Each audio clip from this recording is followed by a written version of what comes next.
आतंकी कश्मीर में घुसपैठ की कोशिश में है। खुफिया एजेंसियों को जानकारी मिली है कि 24 से ज्यादा आतंकवादियों को तैयार किया गया है। G20 की बैठक से पहले घुसपैठ की कोशिश की जा रही है। उधर खुफिया एजेंसियों को कश्मीर में घुसपैठ से जुड़ी बड़ी जानकारी मिली है, जिसके मुताबिक भारत में होने वाले G20 बैठक से पहले पाकिस्तान बड़े पैमाने पर कश्मीर में आतंकवादियों की घुसपैठ करवाने की फिराक में है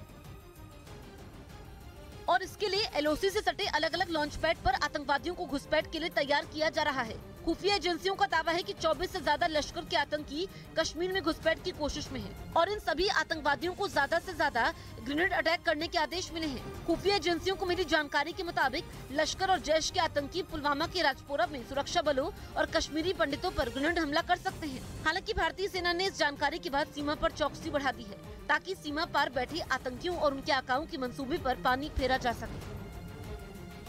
जम्मू कश्मीर के कुपवाड़ा जिले में बर्फीले तूफान के बीच फंसे करीब 300 यात्रियों को पुलिस ने सुरक्षित बाहर निकाल लिया, क्योंकि पुलिस को सूचना मिली थी कि साधना टॉप से खोनी नाला के बीच 60 से ज्यादा गाड़ियों में करीब 300 लोग फंसे हुए हैं। जिसके बाद जम्मू कश्मीर पुलिस ने उन्हें बचाने के लिए रेस्क्यू अभियान चलाया और सभी लोगों को सुरक्षित बाहर निकाल लिया। जम्मू कश्मीर आपदा प्रबंधन विभाग ने वहां 7 जिलों में बर्फीले तूफान की चेतावनी जारी की है।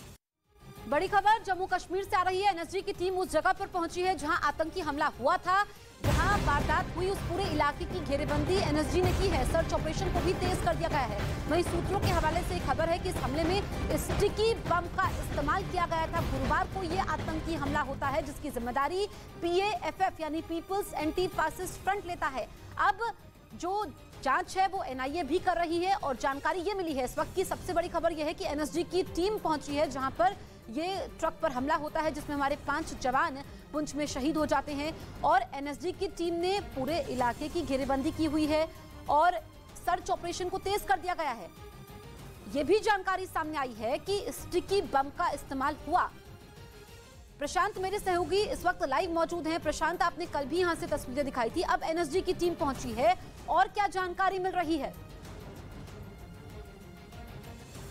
ये एक सबसे अहम और बड़ी खबर है इस वक्त की कि NSG की टीम अब उस जगह पर पहुंची हुई है जहां ये बड़ी आतंकी वारदात को अंजाम दिया गया था। बैरिकेडिंग कर दी गई है क्योंकि यहां पर लगातार सर्च ऑपरेशन जारी है, इन्वेस्टिगेशन चल रही है और अब आर्मी के जवानों की मुस्तैदी बढ़ा दी गई है। जम्मू कश्मीर पुलिस के जवानों की मुस्तैदी बढ़ा दी गई है। तस्वीरों में भी आप देख सकते हैं, डिस्ट्रिक्ट पुलिस पुंछ की ओर से ये बैरिकेडिंग कर दी गई है और यही वो बिम्बर गली का इलाका है जहां पर इस बड़ी आतंकी वारदात को अंजाम दिया गया था। ये एक चेक पोस्ट है, BG चेक पोस्ट है ये BG सेक्टर का, और यहीं से बैरिकेडिंग कर दी गई है। और ये तस्वीर हमारे अगर पीछे आप देख रहे होंगे, यहाँ पीछे पहाड़ियों से जब गाड़ी सामने आ रही थी, यहाँ एक बड़ी वारदात को अंजाम दिया गया। 5 जवान इसमें शहीद हुए। लेकिन खास बात ये कि अब NSG की अगर टीम यहाँ पहुंची है, इसका मतलब ये है कि एक और बड़े ऑपरेशन को तेजी से आगे बढ़ाने की तैयारी है। और जो खबर आ रही है कि स्टिकी बम का इस्तेमाल किया गया था, यानी एक बड़ी प्लानिंग रची गई थी। सिर्फ ये नहीं हुआ कि रैंडमली सड़क पर जाते हुए आर्मी के वाहन पर हमला कर दिया गया, लेकिन इसके लिए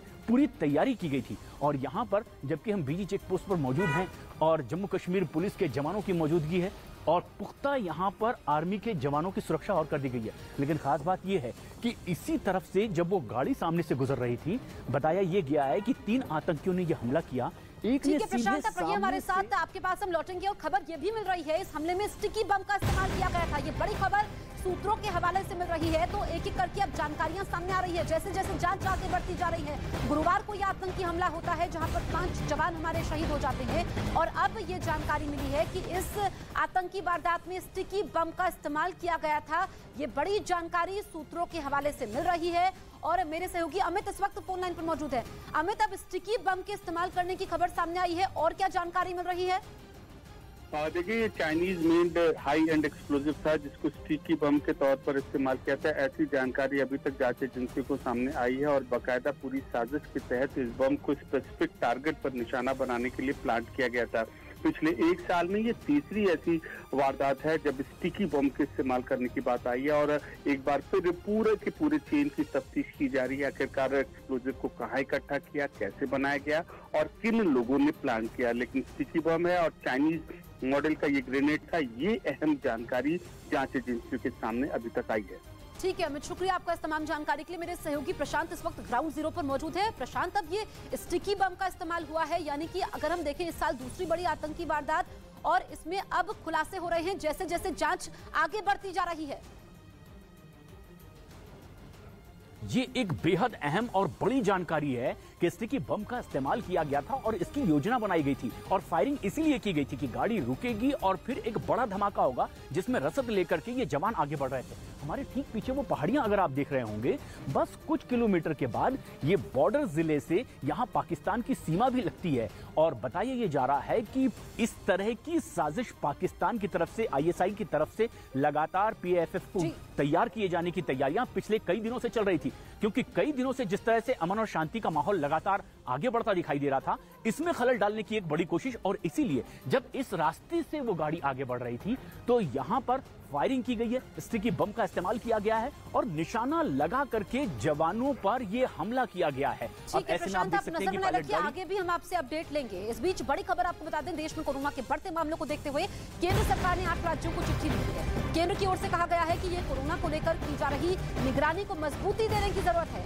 इसके लिए केंद्र शासित प्रदेशों समेत 8 राज्य दिल्ली, तमिलनाडु, उत्तर प्रदेश, हरियाणा, कर्नाटक, केरल, महाराष्ट्र और राजस्थान के मुख्य सचिव, प्रमुख सचिव और स्वास्थ्य सचिव को ये चिट्ठी लिखी गई है। यूपी के अयोध्या में भीषण सड़क हादसा हो गया। लखनऊ गोरखपुर हाईवे पर एक ट्रक और बस में टक्कर हो गई और ओवरलोड ट्रक बस के ऊपर पलट गया, जिसके बाद वहां पर चीख पुकार मच गई। हादसे में कई लोगों की मौत हो गई, जबकि 12 से ज्यादा लोग घायल हो गए। घटना की जानकारी मिलते ही डीएम, एसएसपी समेत पूरा प्रशासनिक अमला मौके पर पहुंच गया। इस बीच पुलिस और एसडीआरएफ ने रेस्क्यू ऑपरेशन शुरू कर मशीन की मदद से ट्रक के मलबे को हटवाया और बस को सड़क के किनारे किया। मौके पर एसडीआरएफ के अलावा जिला पुलिस ने कमान संभाल रखी है और रेस्क्यू ऑपरेशन फिलहाल खत्म हो चुका है। इस हादसे में घायलों को एम्बुलेंस से जिला अस्पताल और मेडिकल कॉलेज पहुंचाया गया, जहां उनका इलाज चल रहा है। हम लोगों ने 5 मरीज वहाँ जिला अस्पताल में भेजे हैं, लगभग 7 के लगभग मेडिकल कॉलेज में गए हैं और सबकी इलाज चल रही है। उधर सीएम योगी आदित्यनाथ ने इस हादसे पर दुख जाहिर किया है और जिला प्रशासन को सभी पीड़ितों को हर संभव मदद देने का निर्देश दिया है। दिल्ली के साकेत कोर्ट परिसर में उस वक्त अफरा तफरी मच गई जब एक महिला पर ताबड़तोड़ फायरिंग होने लगी, जिसमें उसे 3 गोलियां लगी। लेकिन गोली लगने के बाद भी वो जान बचाने के लिए इधर उधर भागती रही तो हमलावर कोर्ट परिसर में उस पर गोलियां बरसाता रहा। गोली चलने की आवाज सुनकर लोग इस कदर दहशत में आ गए कि किसी की हिम्मत तक नहीं हुई कि उस हमलावर को रोक सके और वो फायरिंग करते हुए फरार हो गया। उसने 4 राउंड फायरिंग की है, जिसमें से 3 राउंड विक्टिम को हमारी लगी है। एक गोली एक वकील के साथ काम करने वाले को भी लगी और बताया गया कि महिला ने साकेत कोर्ट में काम करने वाले वकील कामेश्वर प्रसाद से पैसे लिए थे, जिसको लेकर दोनों के बीच विवाद था और दोनों समझौते के लिए कोर्ट पहुंचे थे। लेकिन मामले की सुनवाई के लिए महिला के कोर्ट के अंदर पहुंचने से पहले ही आरोपी ने उस पर गोलियां चलाना शुरू कर दिया, जिसके लिए वो वकीलों की ड्रेस पहन कर आया था। दिन दहाड़े हुई इस फायरिंग की घटना के बाद कुछ वकीलों ने सुरक्षा पर सवाल खड़े किए। इस तरह की अगर हथियार कोर्ट में लेके आएंगे तो हमारी भी सिक्योरिटी पे खतरा है। फायरिंग करने का आरोपी वकील पहले से ही सस्पेंड है।